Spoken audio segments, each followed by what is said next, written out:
Welcome back to another episode of 40 Facts About the 40K Universe. I am your host, Gershwan, and today we're going to be talking about the Trygon. If you're new to the channel, subscribe. We post Warhammer 40K lore videos every single day. If you have any suggestions for other Tyranid bioforms, please comment down below. And if you enjoy our content, thank our patrons on Patreon. It is because of them that we can do this. Link in the description if you guys want to support us.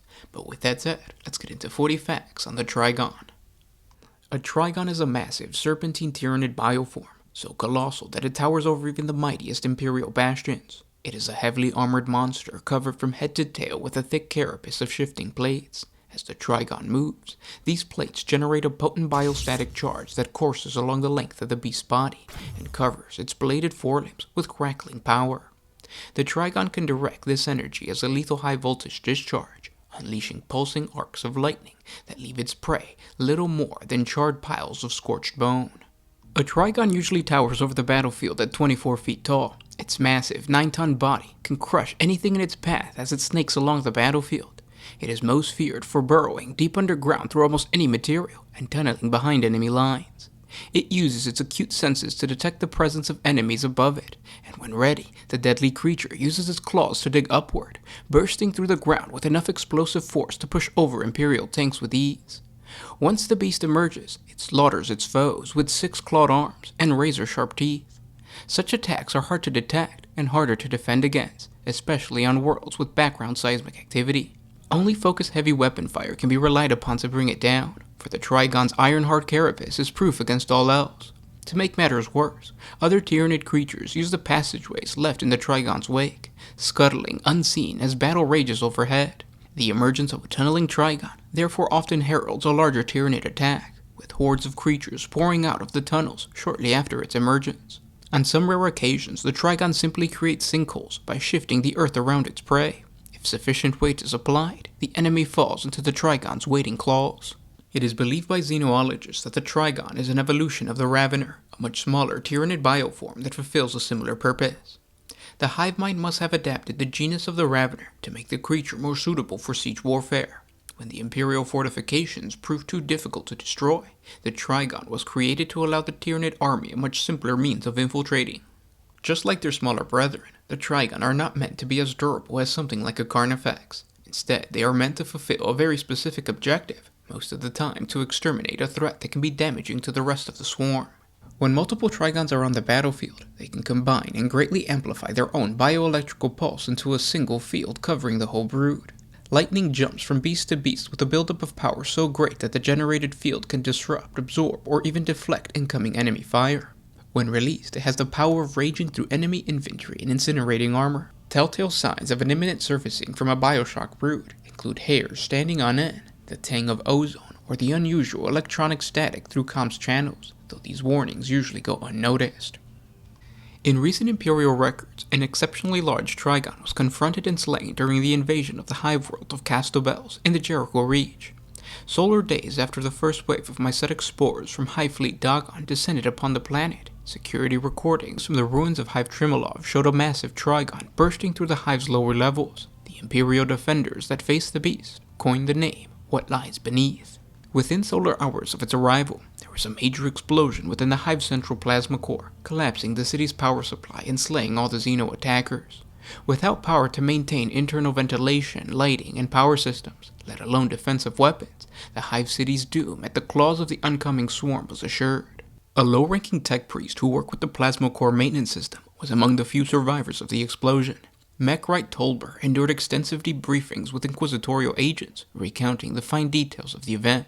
Through these interviews, inquisitorial agents discovered that the plasma core was in the process of a long-overdue retrofit when the attack struck. As the Trygon burrowed beneath the Imperial hive, creating a tunnel for its attack, its passage severed the massive pipes that carried the energy core's coolant fluid. The sacred fluids drained into a deep underground chasm in short order. Without any coolant, the nuclear fusion reaction soon escalated beyond the capacity of the containment vessel, leading to the explosion. There was no reason to expect a recurrence of this tactic. Consequently, the loss was explained as a tragic coincidence. But during the battles upon Kratos, a similar Trygon attack took place behind the lines that were believed to be secure. In this instance, the monstrous Tyranid creature led an assault upon a supply depot, where Imperial assets were stored and refitted. The base commander had violated standard Imperial deployment regulations and established the temporary Promethium storage tanks far too close to the facility's field munitorum. Again, this may have been a tragic coincidence. The Falzino just happened to strike shortly after the depot had undergone a full resupply. An orbital resupply run had just topped off the Promethium tanks. The Munitorum had also recently completed a manufacturing cycle devoted to artillery units. Hundreds of thousands of potent explosive shells were awaiting transfer to an overdue transport shuttle. In combinations with the thousands of kiloliters of promethium, the depot was a lethal combination. The consequence of this timing was predictably disastrous. When the Trygon made its attack, a massive bioelectrical pulse ignited the field of promethium storage tanks. In short order, the intense fire spread to the Munitorum.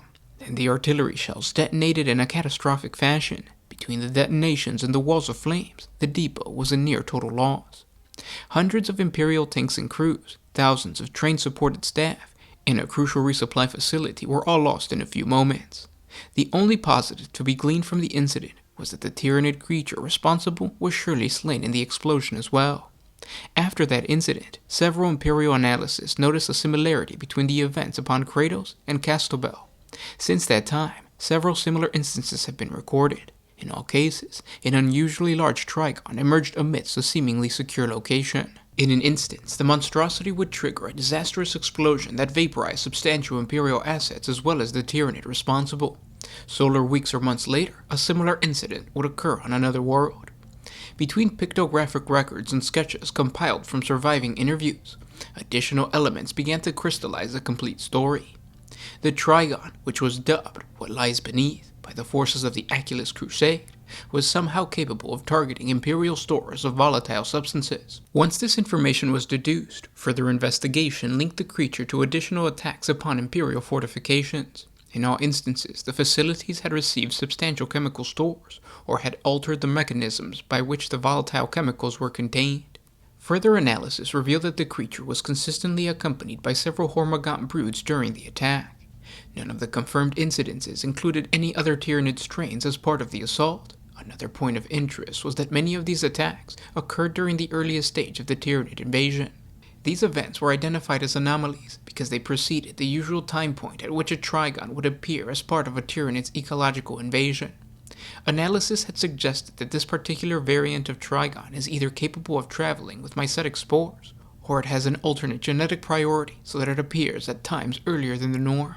Additional evidence must be acquired before either mechanisms may be confirmed. Almost as debilitating as its attacks have been upon Imperial supplies, they have also been devastating to Imperial morale. Survivors of the horror's previous attacks have spread word of the nightmare it incurred. The Aculus Crusade Command has attempted to stiffen these rumors, but as necessary procedural changes have been made to counter its actions, the stories have circulated ever faster. Because some recount stories of this beast slain in a massive fireball, later confirmed sightings have also added legend of immortality to the creature's reputation. Some commanders have taken extreme reactions to the horror's presence. These include cutting fuel and ammunition reserves to extremely minimal levels, keeping supplies within transports, and repurposing armor for tank repairs as additional plating beneath structures. Several have even requested that their Adeptus Mechanicus allies install seismographic equipment so that they might be aware of any unusual motions beneath them at all times. These reactions are of course frowned upon because of their expense capabilities. Analysis of compiled imagery and witness reports have met with limited success to identify specific characteristics of this specimen. While it appears that what lies beneath is much larger than a Trygon strain, a very limited number of additional identified traits have been found. In the majority of instances, the creature bore a distinctive ventral strip, but this trait was not confirmed in all attacks. This specimen has also never been confirmed as active on the battlefront within a more traditional engagement. However, it remains possible that the field units were unable to distinguish what lies beneath from a typical Trygon during the course of a battlefield encounter. And those were 40 facts on the Trygon. I hope you guys enjoyed this video. If you did, thank our patrons on Patreon. If you guys want to support us, the link is down in the description. It's just $1 a month. And with that, I'll talk to you tomorrow. This was Gershwan with One Mind Syndicate signing out.